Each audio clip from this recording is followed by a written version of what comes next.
So welcome to the 17th Verzió International Human Rights Documentary Film Festival here in Budapest. I am Lili Mesterházy and our guest today is Jane Magnusson, director of Maddys the Model.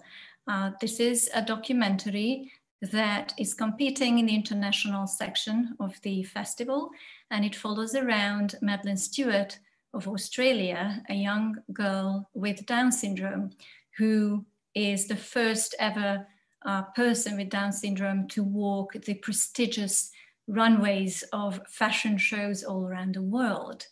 Now, Jane was born in Sweden, but grew up in the United States and in Singapore and Hong Kong.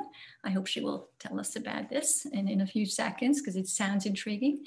And then returning to her native Sweden, she became an award-winning cultural journalist, a writer, and a filmmaker. She co-wrote scripts for feature films, and she also directed not one, but two documentaries on Ingmar Bergman. One of them in 2018 won the European Film Academy Award for Best Documentary. She also co-authored the international bestseller, The Gentle Art of Swedish Death Cleaning, which was also translated into Hungarian. Végső rendrakás svéd módra was the title and was published in 2018. But this year it's Maddys the Model, and that is why we are here sitting with Jane talking about her film. First of all, tell me, how did you turn to filmmaking from journalism, or which came first? How did it happen? Well, I studied filmmaking at university in America, but I was too much of a chicken to dare to make films myself. And also the filmmaking climate in Sweden at that time wasn't really welcoming to women either. So because I was scared and a little bit lazy, I decided to become a film journalist instead and a film critic.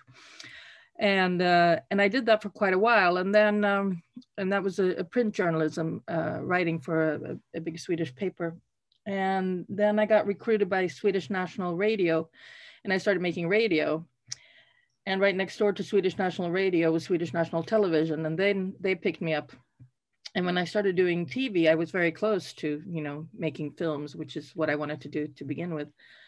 And I found a really a great story in that I started to coach Sweden's only male synchronized swim team.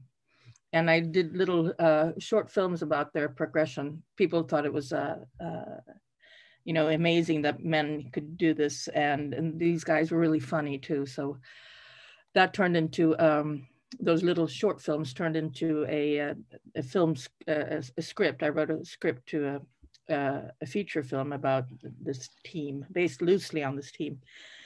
And that's how I started. And then I made my first documentary.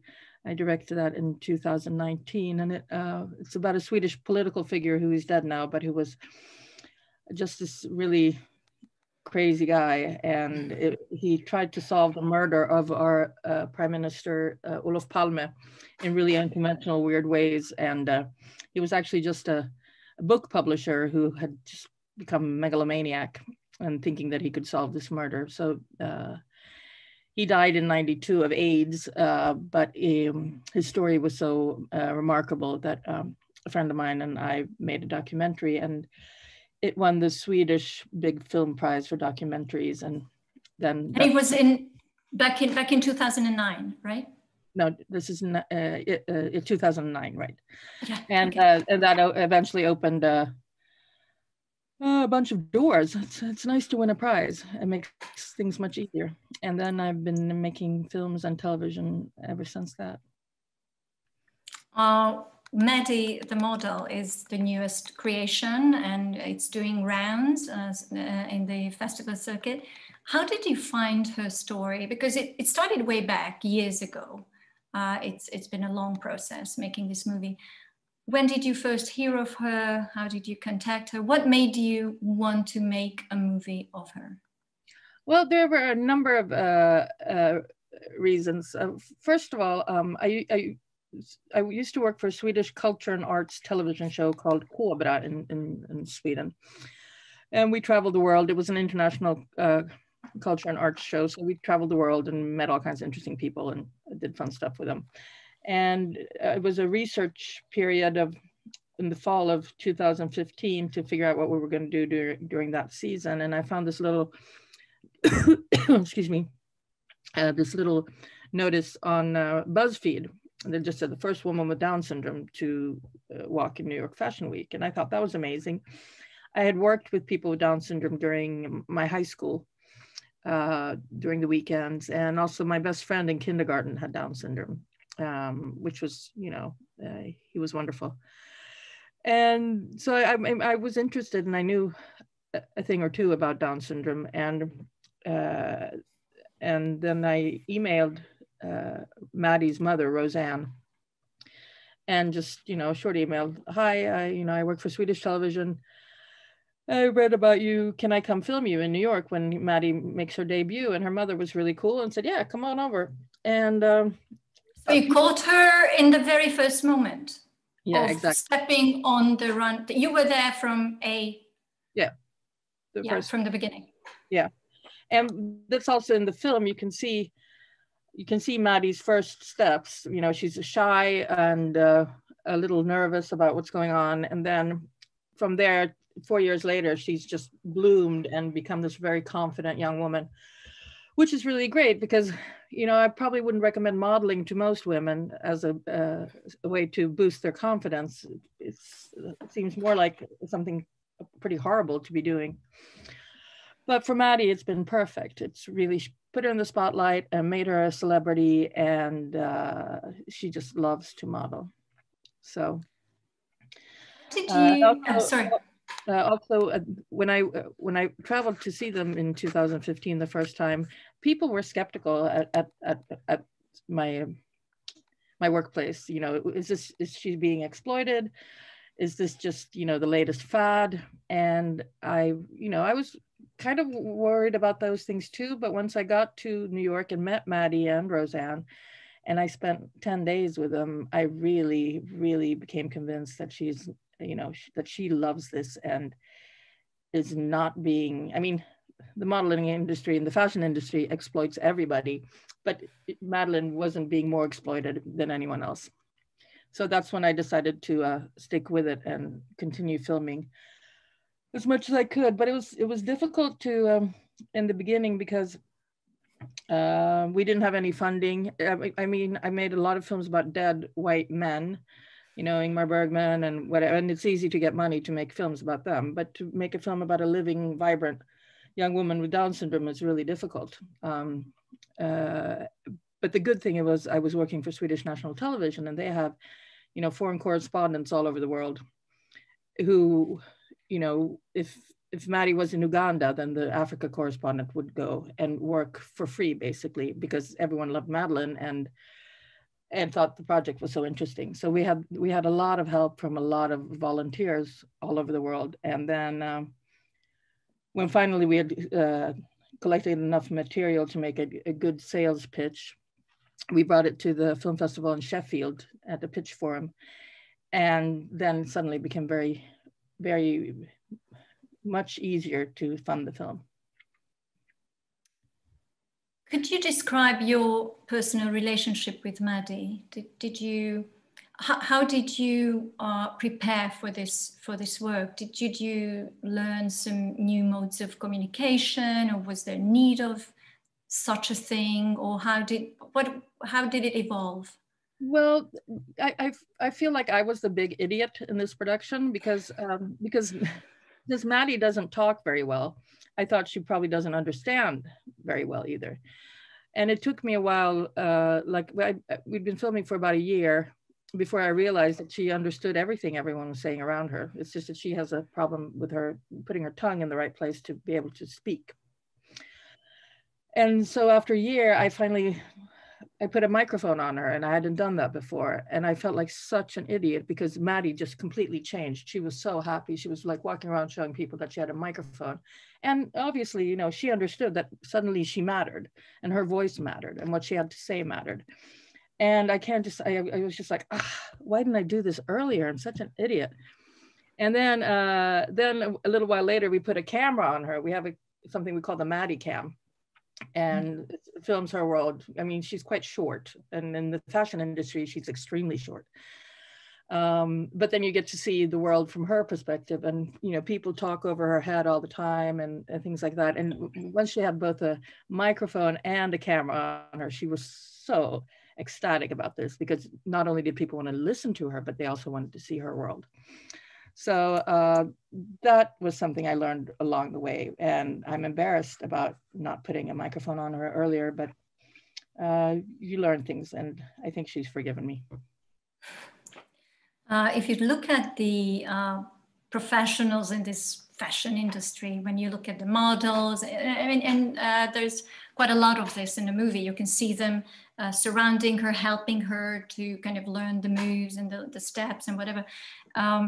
And they all seem very nice and kind and inclusive and friendly and smiley and all that. What did you see? What did you experience?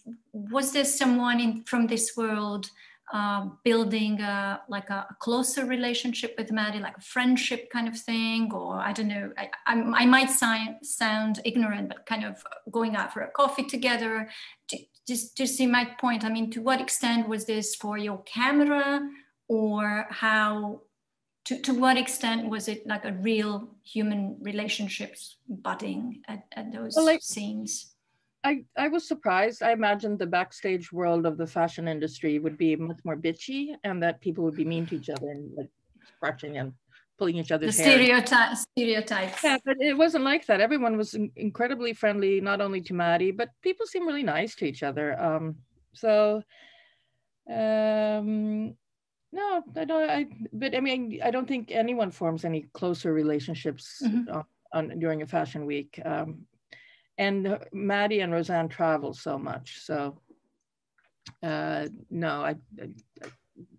Also, Roseanne goes with Maddie wherever she is. So Maddie doesn't go out for coffee with a friend. Not when they're out traveling the world. Maybe back in Brisbane, she'll go on a date with her boyfriend or something like that, but she doesn't really have a great sense of direction either. So Roseanne stays with her all the time. Can you tell us about, yep, go on. I mean, she formed close ties with our photographer and with me, and also our producer who traveled to Australia and hung out with her. So, I mean, people on the film team, she got to know really well. Can you tell us about Roseanne a little bit, the mother of Yeah, Maddie? Roseanne is really amazing.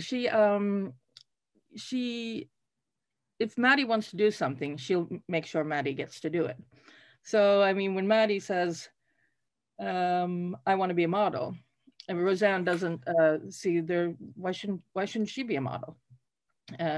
Even if she doesn't look like the typical model, she should have a chance to do this. So, I mean, it's not easy to become a model, even if you're 6 foot tall and blonde and very skinny. If you're quite short and have red hair and Down syndrome, it's you know, it seems like an impossible thing to do, but Roseanne can do anything, and she will do anything for Maddie, which is wonderful. So to what extent do you think this is Maddie's dream, and to what extent this is Roseanne's dream? Or we cannot separate the two? No, it's all Maddie's dream. You can't force, you can't force Maddie to do anything. If she doesn't want to do something, she'd be like, nope.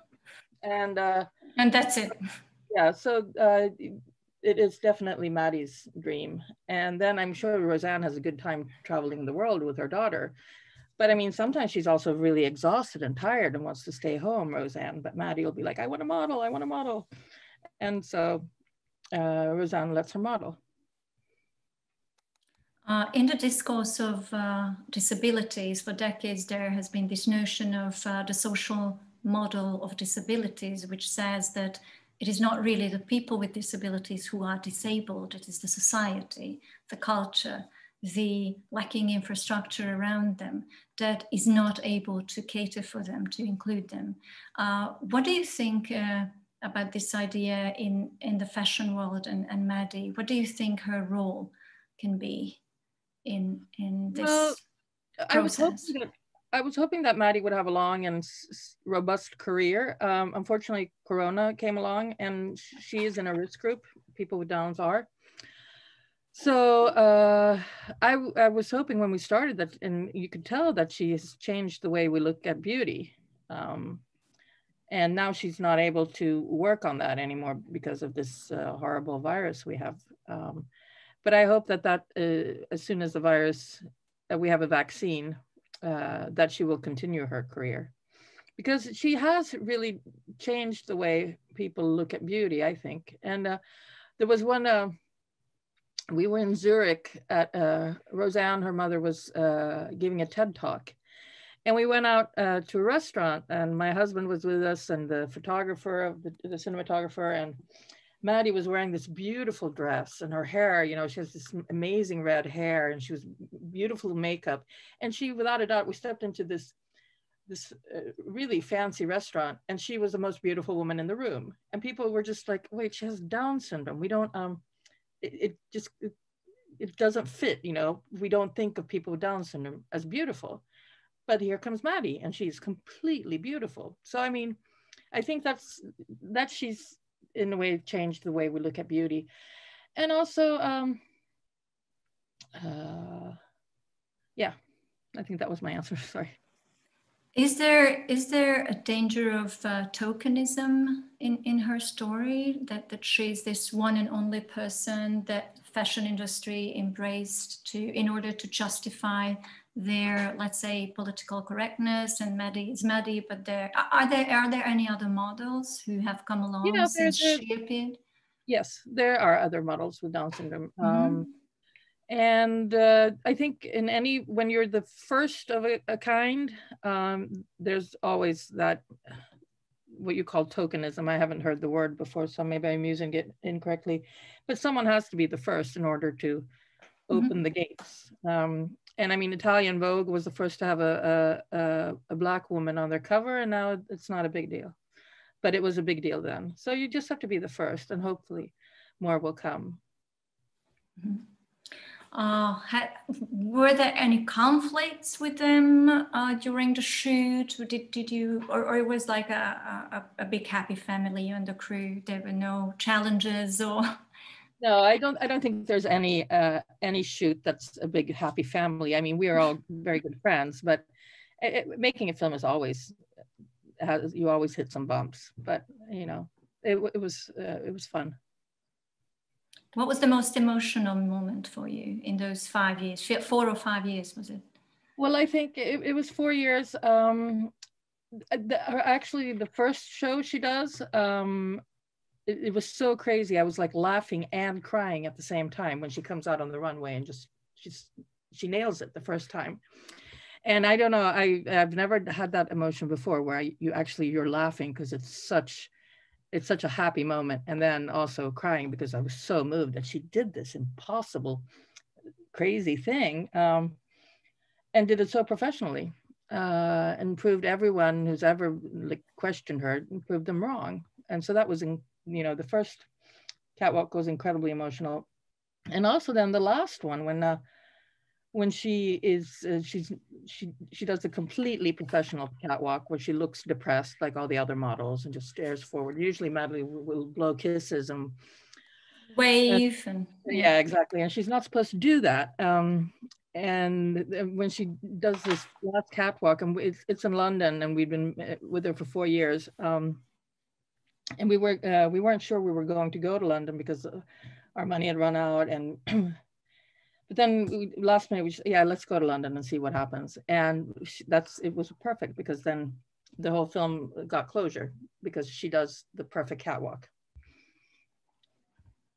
So do you think it's, one can argue that this is about kind of losing the Maddiness of Maddie, like the way she's as you said, looking depressed and I don't know. Oh no, they killed her. She looks like all the other models now. But that's not the case, because, you know, when people with children with Down syndrome see the film, they're very proud of her because she's doing her job correctly, and they just love it. But me, I don't have children with Down syndrome, so that's why my first reaction was, oh no, she's like everyone else now. But I mean, that's her job. So and she's not like that privately, but those minutes when she's on the catwalk, then she should be like that, which is good. And then she's all over the place again afterwards, which is wonderful. It's a role, and she's supposed to do that, and she nails it. Yeah. What surprised you the most? No, there were so many things, but I mean, her and Maddie and Roseanne have such a great sense of humor. I mean, they're constantly joking with each other and joking with me and joking with everyone around them. So that's that was really, really great. And it's hard to get that across, but I think you can see in the film that Maddie is very happy and likes to laugh a lot. And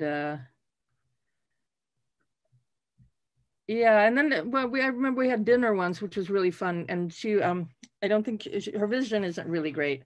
When she's sitting on her salad plate, you know, and she suddenly sees there's some egg on the plate. She loves egg, and she just screams, egg! And we're all just, whoop. Things like that happen all the time, and they're really surprising and funny. You've mentioned kids with Down syndrome watching the movie, and I'm sure Maddie has watched the movie. What was her reaction? Oh, well, Maddie likes most things with her in it, as we all do, I think. So she likes the film. She likes it a lot. But I haven't, you know, the film became finished after Corona, so I haven't met Maddie for over a year, which is sad. Because I would, you know, I miss her, and it was so much fun making the film. And whenever we'd been on our trip with her, we'd come home and be, I have to be more like Maddie. I mean, less controlling, less filtered, and just also she really is very confident, and she thinks she's great, and we should all think we're great. This was to be my next question. What have you learned from her? Yeah, that we should all be more like Maddie. And that's it's hard because I don't have Down syndrome, and I don't but be less filtered and less controlling and more happy, I think. What can you see in her future? Of course, Corona just stopped everything now, but Roseanne, her mother, keeps talking about the big contract, I don't know, some giant firms she's hoping for. What do you think? Is it in well, you know, that's what I would hope near future? That's what I would hope too. And but it's hard to say now, because we don't know when there's a vaccine and when Maddie will be able to travel again. I mean, it could be 5 years, and then she will be too old, I think, to be a model, because she's 24 now, I think. So I don't know. The Corona has really messed things up for many of us, and definitely for Maddie. But I would hope she gets a major brand too, not only for her sake, but for all people with Down syndrome, to have them on billboards and to be, you know, put in the spotlight, instead of, as Roseanne says, put them in hiding and make them invisible. We should make people with Down syndrome and with all kinds of disabilities more visible, because then people won't stare at them when they're out walking around town. And it's interesting, people stare at Maddie now, not because she has Down syndrome, but because she's famous. And people are always coming up to her and wanting to have selfies taken, and they yell Maddie down the street, or I love you, or things like that. So that's an interesting change of a gaze from being like pointing at because you're not the typical model, to being a celebrity, which is a nice shift. Beautifully put, thank you. Well, there with Roseanne, what I meant was she complained and she uses the words glass ceiling. That this is it. We've hit the glass ceiling. We cannot get that contract. This is what I meant by. I mean, are you more optimistic than it sounds like than her? She seemed very depressed. Maybe this is just the frustration of the moment. I don't know. I mean, yeah, I'm sure she's not giving up. No, that was also in the pretty much in the beginning of Maddie's career. I mean, there's a problem that they live in Brisbane, and almost all the fashion weeks are in Europe or America, and it's a long flight. And Roseanne and Maddie have to. I mean, Roseanne always has to go with Maddie, so they have to. You know, the designers have to pay for 2 tickets from Australia, and then housing and everything. So, I mean, that's one thing that is difficult for them. And one thing that hinders her career. I mean, had she started working for Louis Vuitton or Chanel, I mean, there's so much money there that I don't think it would be a problem. But then when they hit the glass ceiling and weren't getting paid, and that's when Roseanne started taking Maddie to these charity events where Maddie then becomes a celebrity who draws a crowd. And that was a good move, because it was just good that Roseanne understood that, you know, Maddie's never gonna get paid as much as the other models, or if she does get paid as much as the other models, the other models don't have to travel from Australia with their mother. For New York Fashion Week, a lot of them live in New York. And what's interesting, a lot of the designers that want to work with Maddie, they're up and coming stars because they think this is the future of beauty. And they also know that Maddie has hundreds of thousands of followers on social media. So it's great exposure to have Maddie wearing their clothes.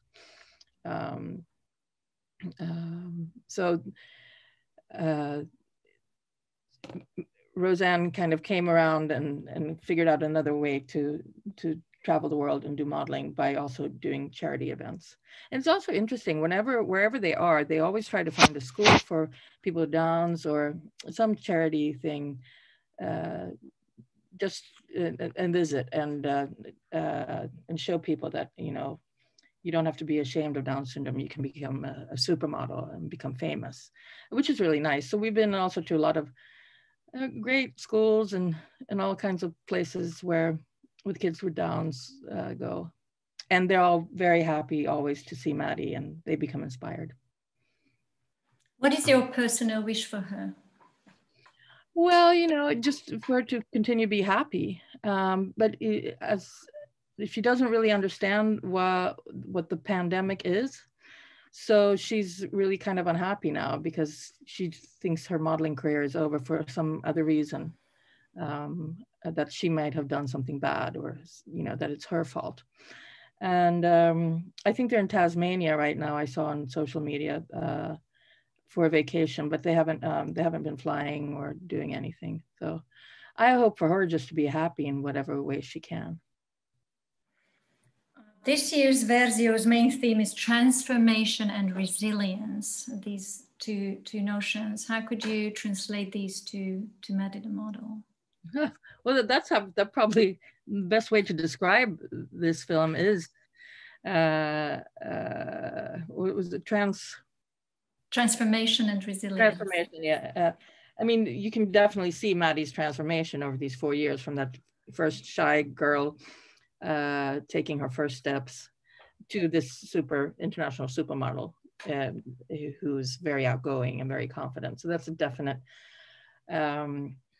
transformation. And then resilience, I mean, that's her mother. I mean, Roseanne doesn't give up. If Maddie wants to do this, I'm gonna make it happen. And I mean, who would think that this was even possible, to have a supermodel with Down syndrome 5 years ago? And now there is one. And that's her resilience, her determination, her stubbornness, and also her just priorities is always, her priority is always Madeline first, all the time. And that's amazing. I mean, I often think of her patience and how and her struggles, and how she deals with everything perfectly, Roseanne. One of the most touching and resonating moment in the film is when Roseanne is talking about this choice, a hypothetical choice. What if I could choose to have Maddie as a so-called healthy or you know, not a disabled person? And she said she would go to, you know, she would go for Maddie as she is. Were you surprised by that when she said that, or not at all? No, I wasn't surprised. There is something incredibly charming about Maddie, the way she is. And I completely understand what Roseanne is saying. If there's a pill that takes away Down syndrome, I first of all wouldn't give it to her, because that would change her from this perfect thing that she is. But then, considering all the discrimination and difficulties Maddie has, she would eventually give her the pill, but it would be difficult for her, because that would be like having a different person. And Maddie is really wonderful. So, I mean, yeah, what was the question? Sorry. No, I just wanted to talk about this moment because it was very gripping and memorable moment. Just going back to where we started, how come that from Mölnlycke you ended up in the United States and Singapore and Hong Kong, and how has this shaped this kind of globetrotting you and your work? Well, you know, my father worked for a Swedish welding company, so he took. I'm the youngest of 5 children. He took us all over the world with him. Wherever people were, there was a lot of development going on where people would weld things, he would show up. So we were in the States for 4 years when I was a child, and then in Singapore for 6 years, and in Hong Kong for a year, and then I went to university in America. It just makes me sound like I'm American, I think, but I'm not. I'm definitely Swedish. And I just had the privilege of going to very many great schools all over the world, which is something I wish everyone could do. Was the fact that you spent so much time researching and working with Bergman and his legacy, did it have to do with the fact that you, I don't know, it's just probably my fantasy, but like you were trying to like get back to your Swedishness after returning home, or is there something? Yeah. When I was at university, in America, there was a course on Bergman and a film class, and I took it because I thought, well, I should know a little bit about Bergman since I'm Swedish. And in America, it was really cool to watch old Bergman films. You know, he was a cult figure. And so it was nice. And I did a lot of, you know, watched a lot of Bergman films. And then when I came back to Sweden, I thought, well, now I'll fit right in. And nobody likes Bergman in Sweden. Everyone wanted to watch Tarantino films and, you know, and they're like, no, not Bergman. So that was completely a waste of time. That was when I moved back in '92. And Bergman at that time, he was still alive. And he was just this grumpy old man who was the head of the Royal Dramatic Theatre in Stockholm, and nobody liked him, and he just stole all the budget. He's huge budgets for everything, and all the money went to him, and nobody else was making films. So I understand why people didn't really like Bergman that much, and how freaky I seem to know stuff about him. But I still think he's really a fantastic filmmaker. But yes, definitely a part of me wanting to be Swedish and understand what it is to be Swedish. But most Swedes wanted to watch Tarantino, so I was completely off again. But still, your documentaries on him had become very successful. Like, what was that special nerve you hit, or special angle, or the special light you shed on him that made him, let's say, interesting again, or, you know, attractive again?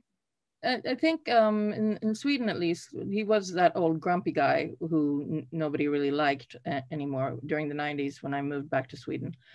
And so the film Bergman, A Year in a Life, I wanted to remind people that once upon a time in 1957, which the film is all about 1 year in Bergman's life, he was just this really attractive rock starish kind of film director who, you know, made The Seventh Seal and Wild Strawberries and Brink of Life in 1 year, and 4 major theater productions and radio and a television movie. And he was married to Gun Grut and had a relationship with Bibi Andersson. And during this 1 year, in the fall, he meets Käbi Larete, which is going to be his next wife, and Ingrid von Rosen, who's going to be his 5th wife. All this busy year.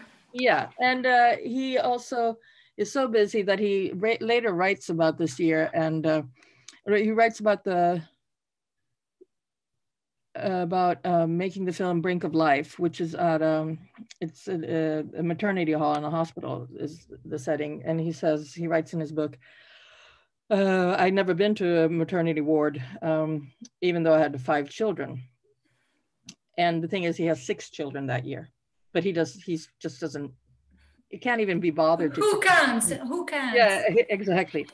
So that was a busy year, and it turned out to be a good year to make a film about, because you know all the things he did that year, they turned out amazing. Well, the TV movie isn't that good, but yeah.